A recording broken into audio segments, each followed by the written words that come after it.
What up? This is Rama Screen covering movies, TV, and entertainment, and here's my review of the new 2018 Halloween movie.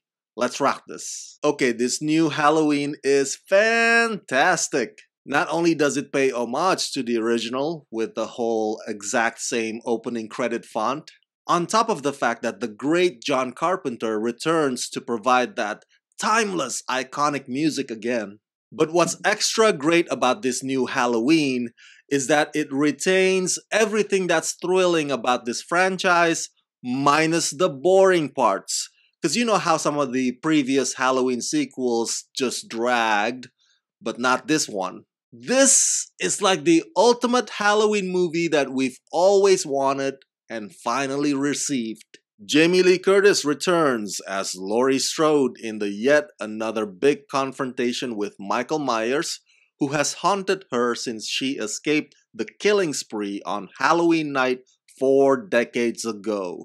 Serving as this film's creative consultant is the man who gave us the first Halloween film, John Carpenter, along with the current powerhouse producer Jason Blum, scripted by Danny McBride and David Gordon Green, directed by David Gordon Green. Okay, first of all, let's be honest here.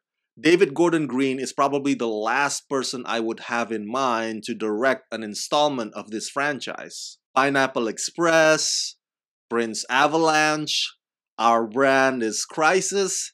None of those movies scream out slasher. But when you watch this new Halloween, it'll hit you quick, man, because David Gordon Green gets it. He totally gets what this franchise is all about and what it really needs. And I would like to believe that some of the humor in this film is much thanks to Danny McBride. There's this little bit about this little kid who wanted to go dancing instead of hunting with his dad.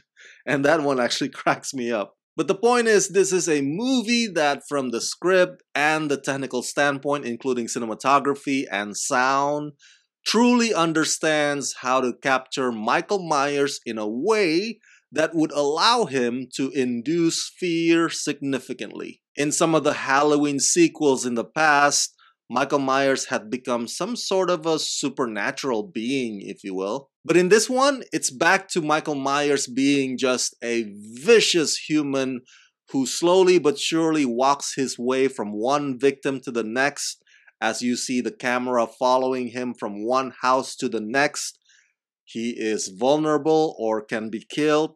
I love the fact that this film doesn't have a super duper long story build-up, which is why I hated H2O, because 3/4 of H2O was just this bunch of storylines that we, the fans, could not care less about, and Michael didn't even show up till the very end. Luckily, this new Halloween doesn't waste any precious time. And it doesn't have cheesy, pointless, softcore sex scenes either. In this one, Michael Myers is ever present and prevalent throughout from start to finish. And when he strikes unapologetically. The camera doesn't pan away. You get to see the brutal act and the somewhat over-the-top graphic aftermath immediately. By the way, kudos to some of the death scenes here, which I find to be some of the most creative I've ever seen done in this genre. For example, one of them is this teenager impaled onto a wall by a big-ass knife. Gnarly. Okay, whatever insecurity or self-doubt that Laurie Strode may have had in the previous installments, boom, it's all gone. She is now just straight up badass Laurie Strode who cares about one thing and one thing only, and that is putting Michael in the ground. And Jamie Lee Curtis returns to this role with such ferocity. She looks even more determined and more hardcore than Linda Hamilton's Sarah Connor. Laurie Strode is constantly in her all-out war mode from the get-go. So much fun watching Jamie Lee Curtis handle those fully loaded Second Amendment guns like they're some kind of an extension of her arms. In conclusion, this new Halloween is spectacular. The jump scares might not frighten some of you, but you will admire the lengths to which the film goes to really highlight the best parts that you love about this franchise. Michael Myers is as relentless as he's ever been. I think the final act is really well staged, and it speaks to whether or not Laurie Strode has taught her daughter well. to the point where it feels empowering a bit. If this is to be the last Halloween ever, the Halloween movie to end all Halloween movies, which I doubt it is, they sure as hell go out with a bang and in a blaze of glory. So that's it. That's my review of the 2018 new Halloween.